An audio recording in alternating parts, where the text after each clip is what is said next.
على خير الأنام وعلى أهل بيته الطيبين الطاهرين المعصومين الذين أذهب الله عنهم الرجس وطهرهم تطهيرا.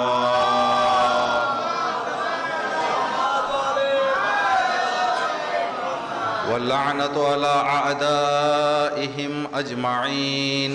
اللهم اكشف هذه الغمة عن هذه الأمة بحضوره وعجل لنا ظهوره. إنهم يرونه بعيدا ونراه قريبا. آجرك الله يا مولانا يا صاحب الزمان لشهادة أبيك مولانا الحسن العسكري. أما بعد، قال المعصوم عليه السلام: إذا أردت الانصراف فقل السلام عليكم سلام مودع ولا سئم ولا قال ولا مال ورحمة الله وبركاته.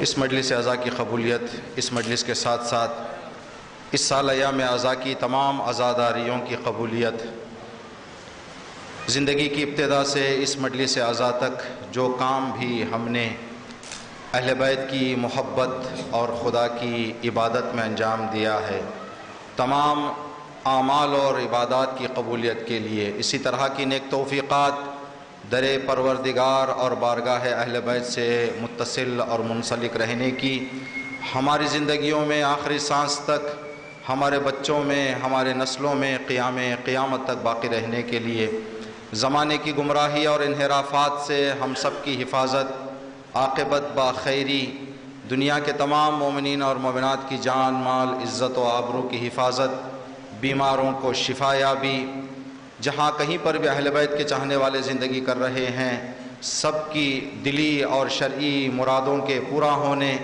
مخصوصاً حاضرین مجلس کی دلی اور شرعی مرادوں کے بحق شہادت امام حسن عسکر علیہ السلام پورا ہونے کے لیے صلوات پڑھ دیں محمد و آل محمد.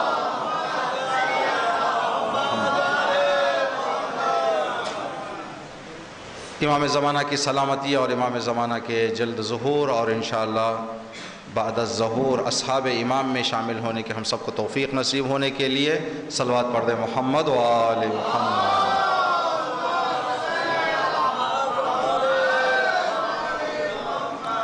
یہ مجلس محرم کمیٹی جو اس سال جنہیں خدمت فرش اعضاء انجام دینے کا عظیم موقع نصیب ہوا اور ایک نئی سنت یہاں پر رکھی جا رہی ہے، انشاءاللہ خلوص نیت کے ساتھ اور ذکر اہل بیت جو آج غم کا دن ہے ہم سب کے لیے امام حسن علیہ السلام کی شہادت کا، انشاءاللہ کہ اس کا حق ہم صحیح طور پر ادا کر پائیں. اس مجلس کو ہم دو حصوں میں تقسیم کر سکتے ہیں اور کرنا چاہیے. ایک امام عسکری علیہ السلام کا ایک مختصر ذکر ہو اور ایام مجلس وداعی ہے جو ہمارے یہاں استعمال ہوتا ہے یہ اصطلاح، تو انشاءاللہ اس کے حوالے سے مختصر گفتگو آپ کی خدمت میں عرض کریں گے. سب سے پہلے امام حسین علیہ السلام یا ائمہ معصومین علیہ السلام کے حوالے سے کتاب مزار شریف میں زیارت لکھی ہوئی ہے. جو مومنین زیارت گئے ہوئے ہیں انہوں نے عملی طور پر پڑھا ہے، شاید توجہ اور خیال ان کا اس طرف نہ رہا ہو. کسی بھی امام کی زیارت سے فارغ ہونے کے بعد ہم کو یہ تعلیم دی گئی ہے کہ امام سے وداعی سلام کرو، امام کو وداعی سلام کرو. یہ جو سرنامہ کلام ہم نے ایک عربی فقرہ آپ کی خدمت میں پڑھا، اسی ہدایتوں میں سے ایک ہدایت ہے، امام نے فرمایا اذا اردت الانصراف، جس امام کی قبر پر بھی تم زیارت کے لیے جاؤ، زیارت جامعہ کبیرہ پڑھو، اس لیے کہ اس زیارت میں تمام اماموں کو شامل ہو جاتی ہے زیارت وہ۔ اس زیارت کو پڑھنے کے بعد جب تم وہاں سے خدا حافظ کرنے کا ارادہ کرو، روزہ چھوڑنے کا، امام کا دیار ترک کرنے کا ارادہ کرو، اذا اردت الانصراف، جانے کا جب تمہارا ارادہ ہو جائے، فقل، تو امام کے روضے پر پہنچ کر یہ کہو، سلام علیکم، مولا آپ پر میرا سلام ہو، سلام مودع، ایک دل ٹوٹے ہوئے آدمی کا سلام، ایک دل شکستہ کا سلام، ایک غمزدہ کا سلام۔ اگر دنیاوی مجبوریاں نہ ہوتی تو میں کبھی آپ کا جوار چھوڑ کر نہ جاتا، لیکن دنیاوی کچھ مجبوریاں ہیں جن کی وجہ سے جانے پر مجبور ہوں، لیکن دل آپ سے جدا ہونے میں مغموم ہے۔ مودع کا معنی ٹوٹے ہوئے دل سے کسی کو خدا حافظی کرنا، وداع کا معنی ٹوٹے ہوئے دل سے، غمگین دل سے، غمزدہ دل سے کسی سے خدا حافظی کرنا۔ اس کے بعد کے 3 الفاظ ہیں، 3 کلمے ہیں، بہت ہی معنی دار ہیں۔ ولا سائمن، مولا میرا جانا ان لوگوں کے جانا جیسا نہیں ہے جو بیزار ہو کے چلے جاتے ہیں،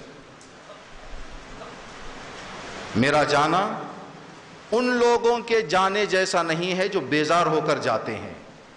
ولا قال ولا مال، مولا میرا جانا ان لوگوں کے جیسا نہیں ہے جو تھک کر یا غضب میں آ کر ناراض ہو کر جاتے ہیں، نہ میں ناراض ہو کر جا رہا ہوں، نہ تھک کر جا رہا ہوں، مجبوراً جا رہا ہوں۔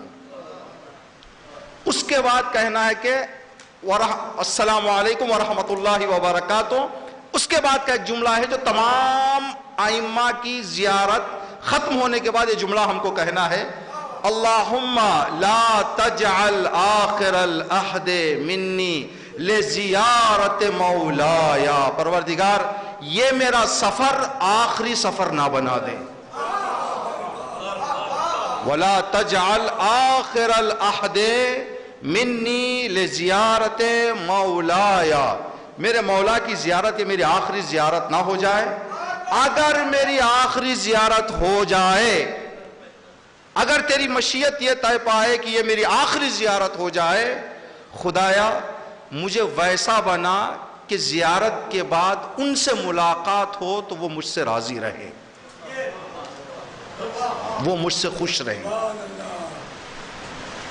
یہ امام کا جملہ اور امام کی نصیحت۔ انشاءاللہ ابھی ناطق صاحب محرم کمیٹی کے حوالے سے کچھ الفاظ ذکر کر رہے تھے تو ایک بات ذہن میں آئی، نام شاید جس صحابی کا ہم ذکر کرنا چاہتے ہیں ممکن ہے وہی نام ہو، ممکن ہو وہ نام نہ ہو، صرف ایک عاشق مولا کہہ دیں گے کہ ہم جو مجلسوں میں ہم نے شرکت کی یا مجلسوں میں ہم نے تبرک تقسیم کیا یا جو بھی کام ہمارا جس عنوان سے بھی ہمارا نام حسین کے فہرست میں آ گیا ہو، اس سے بڑی خوش نصیبی کوئی نہیں ہے، چاہے کمیٹی کے اعتبار سے، چاہے صفائی کے اعتبار سے، چاہے شرکت کے اعتبار سے، جس اعتبار سے بھی ہمارا نام اگر درج ہو گیا ہے، یہ مادر حسین کا کرم ہے ہم سب پر۔ اس کے لیے ایک واقعہ بتائیں گے آپ کی خدمت میں۔ حجاج کے زمانے میں حجاج کا طریقہ یہ تھا کہ جب اس کا تھوڑا دل بہلانے کا، اپنے دل کو بہلانے کا من کرتا تو کسی عالی عقیدہ رکھنے والے، علی کے چاہنے والے کو بلا کر قتل کر دیتا۔ یہ ملعون کے دل کی تشفی اور دل کا اطمینان اس راستے سے تھا۔ ایک مرتبہ مولا علی کے ایک صحابی کو اس نے بلایا، بلانے کے بعد جرم جب پوچھا گیا کہ میرا جرم کیا ہے تو کہا کہ تم علی کے شیعہ ہو۔ جیسے ہی کہا کہ تم علی کے شیعہ ہونے کے جرم میں تم کو یہاں پر لایا گیا ہے، ابھی تم کو موت کی سزا دی جائے گی، تو وہ مولا کا صحابی دھاڑے مار مار کر رونے لگے۔ کہا کہ تم جب مولا کی محبت کا دعویٰ کرتے ہو تو بہت بڑی بڑی باتیں کرتے ہو، موت کی خبر سن کر رو رہے ہو، موت کی خبر سن کر ڈر گئے ہو۔ کہا کہ یہ میرے آنسو موت سے گھبراہٹ میں نہیں ہے، میں مرنے سے نہیں ڈر رہا ہوں۔ کہا پھر کس لیے، وجہ کیا ہے رونے کی؟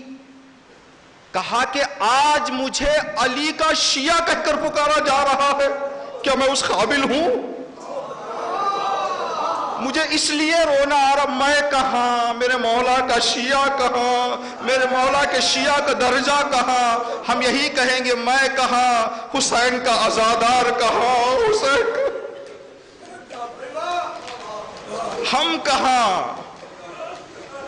یہ جملہ ہم نے ابتدائی مجالس میں کہا تھا بہت سارے جگہوں پر کہ محرم کے یہ کرونا کا جو دور گیا، خدا ایسے کبھی بلاؤں کو اس دنیا پر نہ لائے۔ آپ نے اگر دیکھا ہو کسی شاپنگ مال میں جانے کے لیے، کسی بڑے بڑے کمپلیکس میں جانے سے پہلے آدھ لوگوں کو کھڑایا گیا، ٹیمپریچر چیک کرتے تھے، ٹیمپریچر چیک کرنے کے بعد جس کا ٹیمپریچر نارمل ہوتا تھا اس کو اندر بھیجا جاتا تھا، جس کا ٹیمپریچر تھوڑا سا ہائی ہوتا تھا اس سے کہتے تھے کہ آپ اندر نہ جائیں، ممکن ہے کہ آپ کی طرف سے دوسرے لوگوں کو پریشانی ہو، ٹیمپریچر چیک کے اندر بھیجا جاتا تھا۔ ایک عالم نے اس منظر کو دیکھ کر خیال کر کے رونا شروع کر دیا۔ کیا رو رہے تھے؟ کہا اگر حسین عزا خانے کے دروازے پر معرفت کا ٹیمپریچر لگا کے کھڑا کر دے تو پتہ نہیں ہم میں سے کوئی آئے،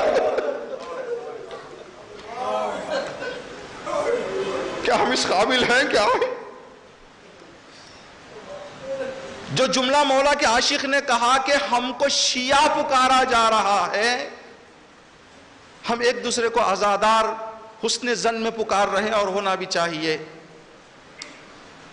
یہ ایک بہت بڑا شرف جس کو بھی مل گیا ہے۔ یہاں پر اپنے آپ میں کوئی یہ نہ کرے، جس کو بھی خدمت کا موقع ملا ذرہ برابر بھی یہ خیال نہ کریں کہ مجھے موقع مل گیا، بلکہ یہ خیال کریں کہ اس موقع کی لاج رکھنی چاہیے مجھے، یہ جو موقع مجھے ملا ہے اس کا بھرم رکھنا چاہیے، اس کی لاج رکھنا چاہیے۔ خدمت کرنے والا آدمی ایک مدت کے بعد کسی بھی، چاہے ہماری جیسی خدمت ہو، آپ جیسی خدمت ہو، دوسرے لوگوں کی، ایک آدمی نے، ایک جوان نے ہم سے سوال کیا کہ مولانا محرم کی 10 تاریخ کو کاروبار کرنا منع کیوں ہے؟ ہم نے کہا برکت نہیں ہے، جو حدیثوں میں بتایا گیا ہے کہ برکت نہیں ہوگی، نحوست آ جائے گی۔ کہا مولانا دوسرے جو لوگ ہیں وہ تو اچھی طرح سے کاروبار کر رہے ہیں، ان کے کاروبار میں نہ نحوست نظر آ رہی ہے، نہ رکاوٹ نظر آ رہی ہے، نہ پریشانی نظر آ رہی ہے۔ تو جب اس جوان نے سوال کیا تو فوراً ذہن میں جواب آیا کہ دیکھو اگر کسی کے باپ کا انتقال ہو جائے تو دوسرے لوگ بازار کھولے بیٹھے ہیں، ان کو نہیں معلوم کہ ان کے باپ مر گیا ہے، جو شہید ہوا ہے وہ ہمارا ہے، شہید ہمارا ہوا ہے،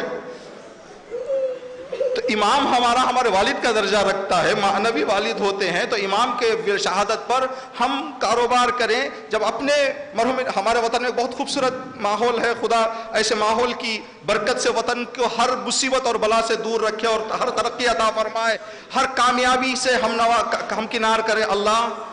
ایک کسی مومن کا جنازہ نکلتا ہے تو جنازے کے احترام میں سارے دکان والے دکان بند کر دیتے ہیں، جب مومن کا اتنا احترام تو سید الشہداء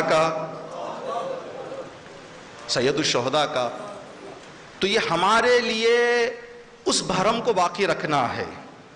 اور آج جس امام کی مجلس میں ہم بیٹھے ہوئے ہیں، امام حسن عسکری علیہ السلام، اللہم صلی اللہ علیہ وسلم،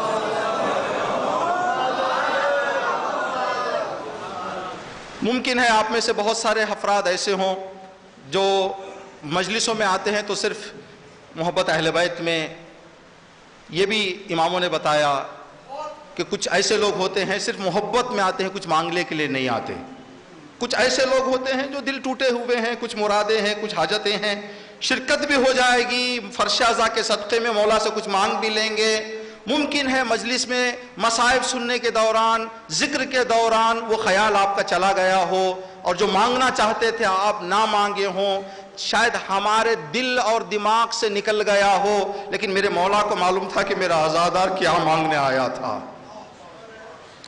میرا عزادار کیا مانگنے آیا تھا۔ امام کا ایک ذاکر شاعر امام کی خدمت میں پہنچا، شاید جناب دیبل تھے۔ امام نے کہا کہ دیبل، ایک سنا ہے مرثیہ آپ نے لکھا ہے، سناؤ۔ سنانے کے بعد امام نے ایک چھوٹا سا تحفہ دیا دیبل کو، تو دیبل نے کہا کہ مولا اس پڑھنے کے پیچھے میرا دل صرف آپ کی محبت کے لیے تھا، میں کچھ نہیں مانگنا تھا آپ سے مولا، اگر میرے خیال جو تھا میرا، اگر وہ، امام نے فرمایا کہ نہیں، وہ تمہاری محبت اپنی جگہ پر، ہمارا کرم اپنی جگہ پر، جب ہم عطا کر دیں تو روکنا نہیں، مانگنا، لے لینا۔ مانگنے کے لیے نہیں آئے تھے لیکن امام نے خالی نہیں بھیجا۔ دوسرا 11ویں امام کا واقعہ ہے۔ 11ویں امام کے زمانے میں ایک صحابی گزرے ہیں جن کا نام ابو ہاشم۔ ابو ہاشم سے 11ویں امام کے بہت سارے معجزات نقل ہوئے ہیں۔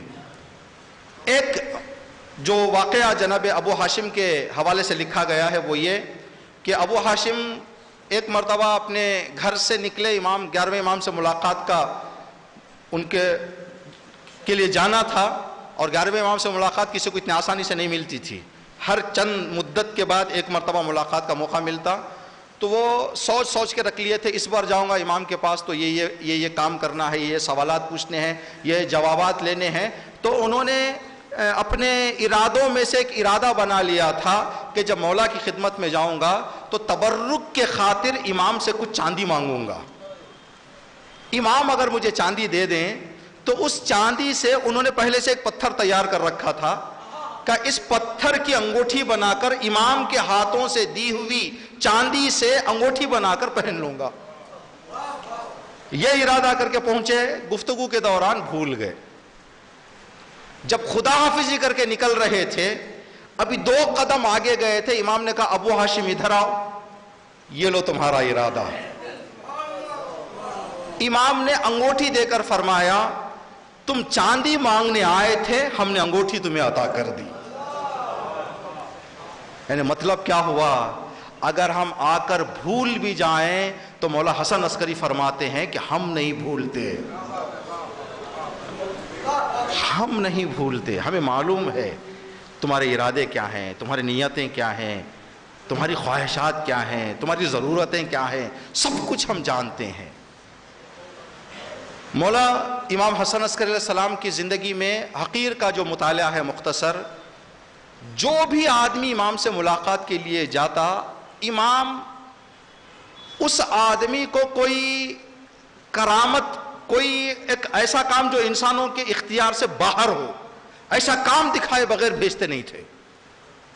وہ پوچھے نہ پوچھے، سوال کرے، بہت سارے واقعات 11ویں امام کے کتابوں میں نقل ہیں۔ اس کی وجہ کیا ہے؟ اس کی وجہ الوداعی مجلس سے ایک رابطہ جوڑ کر انشاءاللہ آپ کی خدمت میں عرض کریں گے۔ دیکھیں، ایام عزا کی ابتدا سے 1 محرم سے ہم حساب کریں، 1 محرم سے آج کی مجلس تک، ٹھیک، ہم نے کتنے مقدس بارگاہوں میں حاضری دی؟ کتنے مقدس بارگاہوں میں ہم نے حاضری دی؟ 1 محرم سے 18 محرم تک حسین اور اصحاب حسین، ٹھیک، 18 محرم سے حسین کی بیٹی، 18-19 محرم سے امام حسین کی دختر جناب فاطمہ صغریٰ، جناب فاطمہ صغریٰ کی بارگاہ سے نکلے، امام سجاد کی بارگاہ پہنچے، امام سجاد کی بارگاہ سے نکلے، جناب سکینہ کی بارگاہ پہنچے، جناب سکینہ کی بارگاہ سے نکلے، امام رضا کی بارگاہ کو پہنچے، امام رضا کی بارگاہ سے نکلے، 40 پہنچے، 40 سے فارغ ہوئے، بی بی زینب کی بارگاہ میں پہنچے، بی بی زینب کی بارگاہ سے نکلے، رسول خدا اور امام حسن کی بارگاہ پہنچے. ان دو مقدس بارگاہوں سے نکلے، بی بی فاطمہ معصومہ کی بارگاہ پہنچے. بی بی فاطمہ معصومہ کی بارگاہ سے امام حسن عسکری علیہ السلام کی بارگاہ آئے ہیں، ہے نہیں؟ تو یوں بھی کہہ سکتے ہیں اس کو، امام حسین نے فاطمہ صغرا کا حوالہ دیا، سپرد کیا. فاطمہ صغرا نے ایک ایک ایک ایک کر کے جو ہے یہ حوالے کرتے گئے، سپرد کرتے گئے. آخر میں آج جس مناسبت پہ ہم بیٹھے ہوئے ہیں، یہ امام ہم کو کس کے سپرد کر رہے ہیں؟ امام عسکری کس کے سپرد کر رہے ہیں؟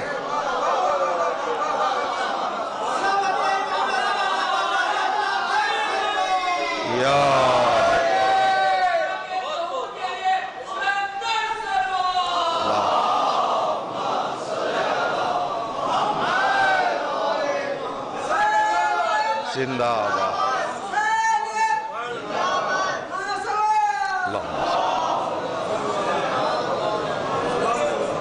ہر مناسبت نے ایک مناسبت کے سپرد کیا. تو آج کی مناسبت کس کے سپرد کر رہی ہے؟ یہ مناسبت 8 محرم سے 8 ربیع الاول سے 1 محرم تک کے لیے امام زمانہ کے سپرد کر رہی ہے.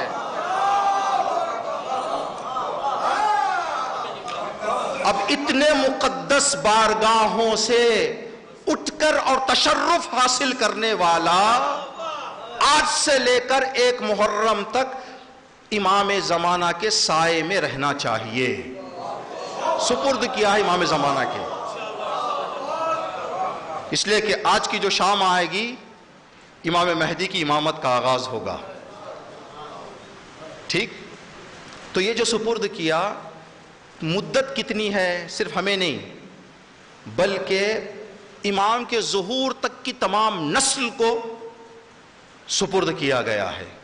دیکھیں، کوئی بھی چیز کا بنانے میں، تعمیر کرنے میں وقت کم لگتا ہے، لیکن اس کی حفاظت میں وقت زیادہ لگتا ہے.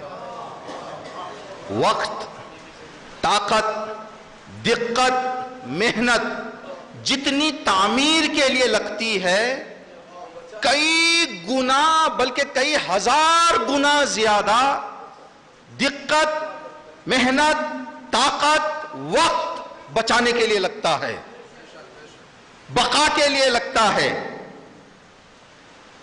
اس کی حفاظت کے لیے لگتا ہے.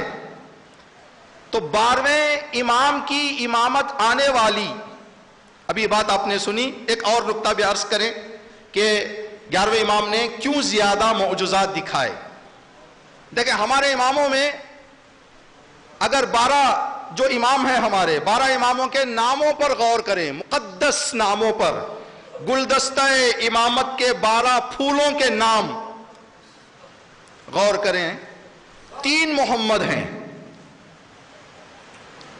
ٹھیک؟ اماموں میں، معصومین میں نہیں. 5ویں امام، 9ویں امام، 12ویں امام. ٹھیک؟ 3 محمد. 4 علی ہیں.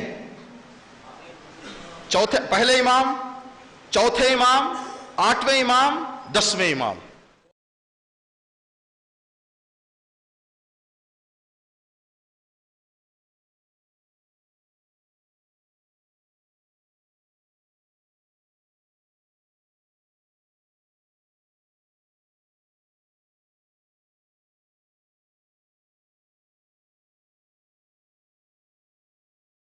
ہے حسن، دوسرے امام حسن.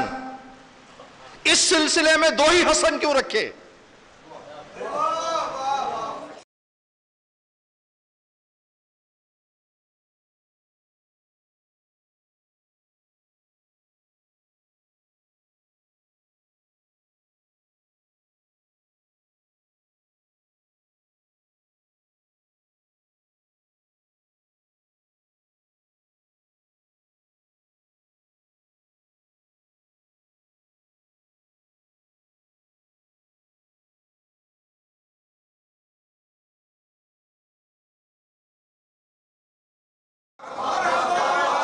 ظہور کی راہ، وہاں پر ایک حسن نے کربلا کی راہ ہموار کی، یہاں پر ایک حسن نے ظہور کی راہ، یا یوں کہیں وہاں کربلا کی راہ ہموار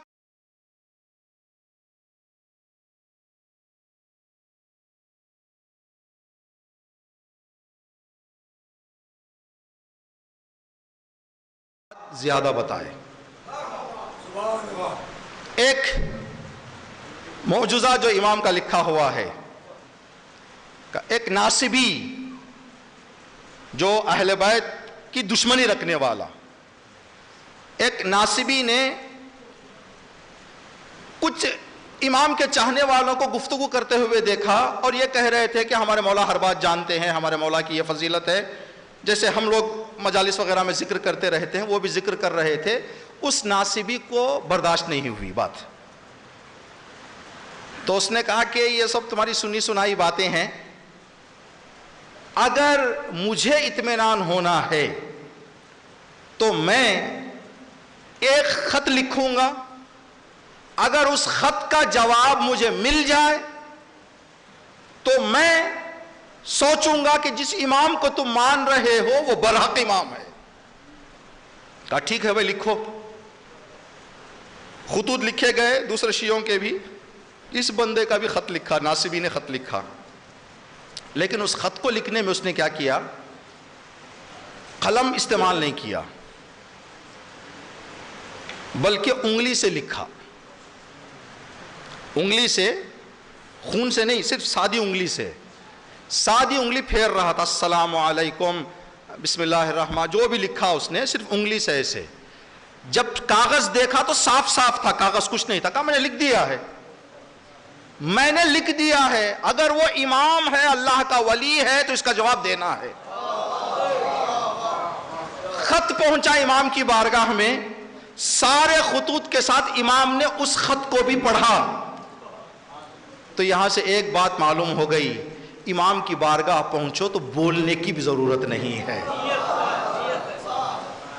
بولنے کی ضرورت نہیں ہے، یہ صرف ہمارے تسلی خاطر کے لیے زبان سے ہم بول دیتے ہیں، عریضے لکھ دیتے ہیں، ورنہ امام کے سامنے نہ بولنے کی ضرورت ہے نہ لکھنے کی ضرورت ہے۔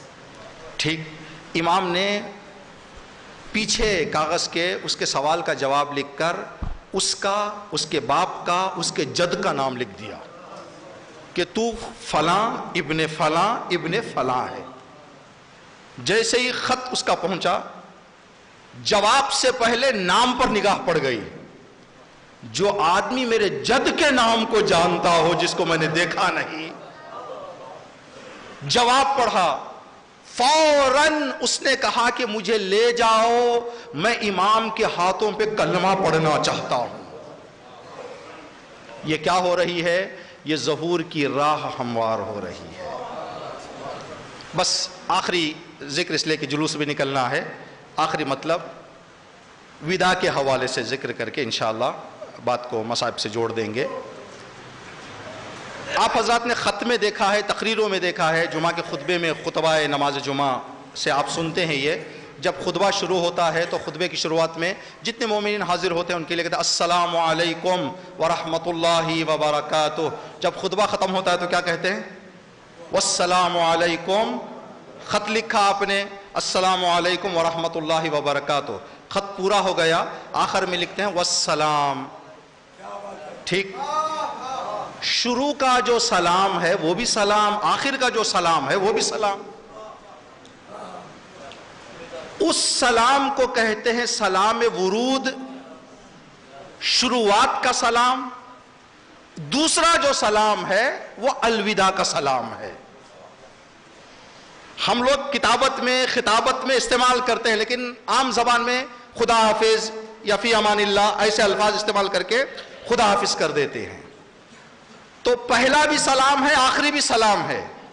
ٹھیک ہے، سلام کا معنی کیا؟ ٹھیک ہے، سلامت رہیں۔ ہم نے آپ سے ملاقات کی، عربی اس فارمولے کے اعتبار سے ہم نے آپ کو سلام کیا اور آپ سے ملاقات کی، 5 منٹ گفتگو ہوئی ہمارے اور آپ کی۔ جب ملاقات ختم ہو گئی ہماری تو ہم نے کہا السلام علیکم یا والسلام علیکم، ہم جا رہے ہیں۔ تو یہ 5 منٹ سامنے کھڑے ہو کر گفتگو کی سلام کر کے. اس سلام کا معنی کیا ہے؟ سلام کا معنی آپ سلامت رہیں. آپ کو اس ملاقات میں مجھ سے کوئی تکلیف پہنچنے کہ آپ کو اس مختصر سی ملاقات میں یہ کیوں اللہ نے سلام رکھا ہے؟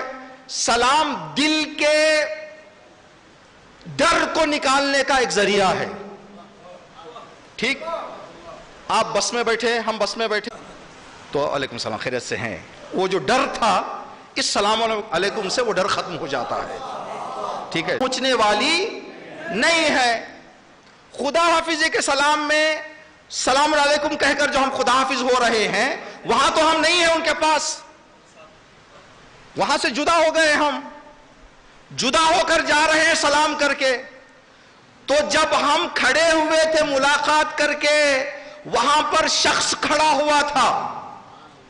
جب خدا حافظ کر کے جا رہے ہیں شخص نہیں ہے، شخصیت ہے. تو پہلا سلام شخص کی حفاظت، خدا حافظے کا سلام شخصیت کی حفاظت. پیچھے مڑ جاؤ تو نہ کہو وہ صرف باتوں والا ہے، بھائی پیچھے کہنا یہ آپ کی غداری بے وفائی کی نشانی ہے. آپ کہہ کر آ رہے ہیں کہ آپ کی آج صبح معمولاً 8 ربیع الاول کو جو پڑھا جاتا ہے سلام خاک نشینوں پہ خاکساروں کا، تو ہم یہ جو سلام کر رہے ہیں ہم کریں مولا اب تک ان ایام میں ہم حسین کے ساتھ تھے، آج سے ہم حسینیت کے ساتھ ہیں. نہ حسین کو تکلیف دیں گے نہ حسینیت کو تکلیف دیں گے. یہ جو سلام ہم کر رہے ہیں آج، سلام خاک نشینوں پہ سوگواروں کا، جیئیں جو اگلے برس ہم ہیں اور یہ غم پھر ہے، جو چل بسے تو یہ اپنا سلام آخر ہے. مطلب عزاداری اور حسینیت کی حفاظت میں زندگی بسر کروں گا. یہ ہے وداعی مجلس اور وداعی سلام کا مطلب. ہمارے یہاں ایک جملہ کہا جاتا ہے، بڑے بزرگ تھے، بزرگ جانتے ہیں اچھی طرح سے اس بات کو، آج کل شاید بچوں میں اور آج کی جنریشن میں یہ ماحول نہ ہو. ہم نے دیکھا، ممکن ہے بعض گھروں کا یہ عادت رہی ہو، بعض گھروں میں نہ رہی ہو. ہم کسی رشتہ دار کے گھر گئے، خدا حافظی کرنے کے لیے جب گئے کہ ہم نے کہا کہ جاتا ہوں، تو انہوں نے روک دیا ہم کو، نہیں یہ اچھا نہیں ہے، جا کے آتا ہوں بولو. بڑے بوڑھیاں ہمارے یہاں کی جاتا ہوں بولے تو نہیں مانتے. کیا کہنا ہے؟ جا کے آتا ہوں. ابھی حسین کے پاس سے اگر ہم جا رہے ہیں یہ نہ کہیں کہ مولا میں جا رہا ہوں، کہ مولا ہم جا رہے ہیں لیکن جب آئیں گے تو پھر منہ دکھانے کے بھی قابل ہونے چاہیے. خدا حافظی کرتے ہیں، یہ آخری بات، خدا حافظی کرتے ہیں. وطن میں یہ بات بہت ظاہری طور بہت زیادہ کثرت سے دیکھی گئی ہے. کتنے ماں باپ ہیں جنہوں نے ایئرپورٹ اپنے بچوں کو خدا حافظی کے لیے ایئرپورٹ پہنچے، جب الوداع کہہ کر بچے کو آتے ہیں ادھر بچہ تڑپتا ہے، ادھر ماں باپ تڑپتے ہیں. خدا حافظی میں تڑپ ہونی چاہیے. اگر ہم بھیج کر آ کر ٹھنڈی سانس لے لیں تو امام نے کیا فرمایا؟ امام سے کہو مولا میں بیزار ہو کے نہیں جا رہا ہوں، مولا میں تھک کے نہیں جا رہا ہوں، مولا میں ناراض ہو کے نہیں جا رہا ہوں، میرا دل تڑپ رہا ہے، دنیا کی مجبوری ہے. اگر یہ مجبوری نہ ہوتی تو میں پوری زندگی آپ کی خدمت میں، آپ کی زیارت میں، آپ کے حضور میں گزار دیتا. یہ حسین کا کرم ہے، یہ حسین کا لطف ہے. ہم کہاں، حسین کا ذکر کہاں، ہم کہاں، یہ مقدس بارگاہیں کہاں. شیخ مرتضی انصاری بہت بڑی شخصیت، ان سے کسی نے سوال کیا کہ آقا بعض لوگ ہم پر اعتراض کر رہے ہیں کہ امام علی کے ذری کو ہاتھ نہیں لگانا چاہیے، آپ مرجع وقت ہیں، آپ فقیہ وقت ہیں، آپ بہت بڑی علمی شخصیت ہیں، بتائیں یہ کام کر سکتے ہیں یا نہیں کر سکتے؟ تو انہوں نے کہا کہ فقہی اعتبار سے، احکام کے اعتبار سے پوچھو تو جائز ہے، لیکن میرے عقیدے کے اعتبار سے پوچھو تو میں اپنے لیے جائز نہیں کہتا، میں اپنے اوپر جائز نہیں کرتا، میں اپنے آپ کو جائز نہیں کہتا۔ کہا کہ آقا آپ فقہ اعتبار سے کہہ رہے ہیں کہ مومنین کریں تو کوئی پرواہ نہیں ہے، لیکن عقیدے کے اعتبار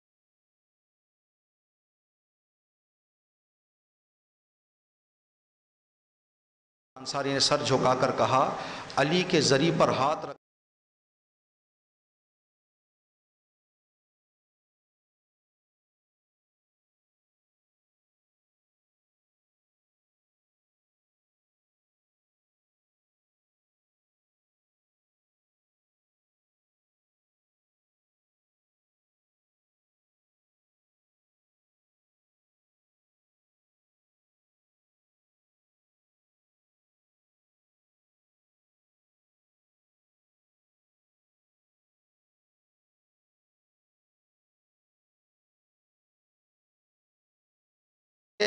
پیر میں بہت درد ہے۔ انہوں نے کہا کہ جناب میں یہ کچھ دن پہلے ہمارے ساتھ بھی ایسے ہو گیا تھا، ہم نے اپنے گھٹنے پر خاک شفا کچھ دیر باندھ دی تھی تو خاک شفا کی برکت سے میرا درد ختم ہو گیا، اگر یہ بھی آپ آزما لیں تو شاید آپ کے لیے بھی کارگر ثابت ہو جائے۔ تو انہوں نے کہا کہ ٹھیک ہے دیکھتے ہیں۔ 4-5 دن کے بعد پھر وہی آدمی آ کر ان سے ملاقات کیا تو دیکھا کہ اسی حالت میں چل رہے ہیں۔ کہا کہ آقا آپ نے آزمایا نہیں؟ کہا کہ درد میں مر جاؤں گا، شفا کبھی یہاں نہیں رکھوں گا، میرے مولا کی خاک شفا۔ دیکھیں شفا کی نیت سے آدمی، لیکن معرفت آدمی کا کچھ دن کے بعد دیکھا کہ صحیح ہو گئے، استعمال کی کا پتہ نہیں، کوئی دوا استعمال، مجلس ختم۔ آپ حضرات جتنی تفصیل سے کربلا کا مصائب سنتے ہیں، دوسرے اماموں کا مصائب اتنا زیادہ ہم کو نہیں ملتا، مخصوصاً 10ویں امام اور 11ویں امام کا، اس لیے کہ اگر لوگوں کو کھلے عام یا الگ الگ جگہوں پر تکلیف دی جائے تو چلتے پھرتے لوگوں تک بات پہنچ جاتی ہے، اگر کسی کو کہیں پر بند کر کے تکلیف دی جائے، کسی کو کہیں پر بند کر کے تکلیف دی جائے تو پتہ نہیں چلتا کہ کیا ہو گیا، تو پتہ نہیں چلتا کہ کیا ہو گیا۔ امام حسن عسکری علیہ السلام کی مصیبتوں کی مصیبت یہ ہے کہ امام پر کیا کیا مصیبتیں ہوئی ہم کو یہ پوری طرح سے ہم کو نہیں معلوم کہ امام پر کیا کیا قیامت گزر گئی، کیا کیا مصیبتیں امام پر ڈھائی گئی۔ امام جب سامرا میں تھے، امام کو جب زہر دیا گیا تو امام اپنے بستر پر درد سے تڑپ رہے تھے۔ سقیل یا سیقل نام کا خادم یا خادمہ وہاں پر خدمت امام کے انجام دے رہے تھے۔ امام نے ان سے کہا کہ تھوڑا مجھے پانی پلا دو، میرا جگر پھٹ رہا ہے، تھوڑا مجھے پانی پلا دو۔ لیکن 2 چیزیں ہیں، یہ آخری مجلس سے ابھی بات ذہن میں اب آئی ہے، ابھی آپ کی خدمت میں عرض کر دیں، ہمارے یہاں اگر کوئی 60-70 سال کا ضعیف انتقال کر جاتا ہے، اس کے جنازے پر میت ان کے گھر تقریباً جتنے مومنین فرصت ہوتی ہے چلے جاتے ہیں۔ اللہ نہ کرے اگر کوئی 27, 28, 30 سال کا جوان مر جائے تو سارے وطن کے لوگ سناٹا ہو جاتا ہے، وطن میں سارے گھر کی طرف چلے جاتے ہیں، لیکن میرا مولا حسن عسکری کی طرف 28 سال کا جوان اس دنیا میں گیا ہے، جیسے کہ ابھی بتا رہے مزدور جنازہ اٹھا رہے، مزدور جنازہ اٹھا رہے تھے میرے مولا کا۔ پانی حاضر کیا گیا، پانی جب امام نے اپنے ہاتھ میں اٹھایا، ہاتھ امام کا لرز رہا تھا۔ امام پانی پینے کے ارادے سے اپنے دہانے مبارک کے قریب لے جانا چاہ رہے تھے کاسے کو، پانی شدت درد اور تڑپ کی وجہ سے جو ہاتھ کانپ رہے تھے پانی گر گیا۔ امام بیٹھ گئے، بیٹھنے کے بعد امام کا خادم کہتا ہے کہ ابھی ہم دیکھ ہی رہے تھے، پتہ نہیں امام نے اپنے زبان سے کچھ جملہ کہا، ایک چھوٹا سا بچہ اندر آ گیا۔ میرے مولا نے شاید کہا ہو بیٹا مہدی تو کہا میں تڑپ رہا ہوں تو میرا مولا آ گئے۔ آنے کے بعد دیکھیں اسلام کے قانون میں ایک روایت ہم نے پڑھی، اسلام کے قانون میں وضو صحیح ہونے کے شرطوں میں سے ایک شرط ہے مباشرت۔ مباشرت کا کیا مطلب ہے؟ اگر ہم کسی آدمی سے کہیں کہ آپ میرے ہاتھ پر پانی ڈالیں، آپ مجھے وضو کرائیں، اگر کوئی صحت سلامت رکھنے والا آدمی دوسروں سے وضو کرائے تو اس کا وضو باطل ہے، اس کا وضو صحیح نہیں ہے۔ یعنی چہرہ دے دے دوسرے وضو کرائیں، ہاتھ دے دے دوسرا وضو کرائیں، لیکن یہ کام جائز ہے اس وقت جب آدمی کے بدن میں اتنی طاقت نہ ہو کہ خود وضو کر سکے، تیمم نہیں کر سکتے، جب تک پانی خطرہ نہ ہو تب تک دوسرے لوگ اس کو وضو کرا سکتے ہیں، یہ اسلام میں جائز ہے۔ روایت میں ہے میرا مولا حسن عسکری نے فرمایا بیٹا مہدی مجھے وضو کرا دے۔ امام مہدی نے اپنے بابا کا وضو کرا، پتا نہیں ظالم نے وہ کیسا زہر دے دیا تھا، 28 سال کا جوان اس قادر نہ ہو، یہ قدرت نہ رکھتا ہو، ہاتھ اٹھا کر وضو۔ اب یہ جہاں امام حسن عسکری کے لیے مصیبت تھی وہاں امام مہدی کے لیے بھی ایک بہت بڑی مصیبت ہے۔ ایام عزا کی آخری مجلس اور آخری جملہ اور ختم دعا، جب انسان ہمارے یہاں کہا جاتا ہے کہ آدمی یا تو خوشی میں ملتا ہے یا تو غم میں، اور سب سے زیادہ اگر نفرتوں کو دور کرنا ہے، کسی گھر میں میت ہو جائے، میت کے جو وارث ہیں اگر کوئی کدورت ہے کوئی نفرت ہے تو کہتے ہیں جاؤ ابھی گلے مل لو، وہ معاف ہو جائیں گے، اس لیے کہ میت کے درد میں کوئی آدمی نفرتوں کو نہیں رکھتا۔ ہم کہیں گے مولا آپ عزا خانے کے دروازے پر کھڑے ہو کر اپنے باپ کا پرسہ لے رہے ہوں گے، مولا اگر ہمارے سے کوئی خطا ہو گئی، کوئی تقصیر ہو گئی، کوئی کمی ہو گئی تو مولا آپ کو آپ کے بابا کی شہادت کی مجلس میں ہم بیٹھے ہوئے ہیں، مولا ہمیں معاف کرنا، آپ کریم ہیں، آپ رحیم ہیں، آپ ابن کریم ہیں۔ الا لعنت اللہ علی القوم الظالمین سیعلم الذین ظلموا ای منقلب ینقلبون اللہم وسر نبیک محمدا صلی اللہ علیہ وآلہ برؤیتہ ومن تبعہ علی دعوتہ۔ ماتم حسین۔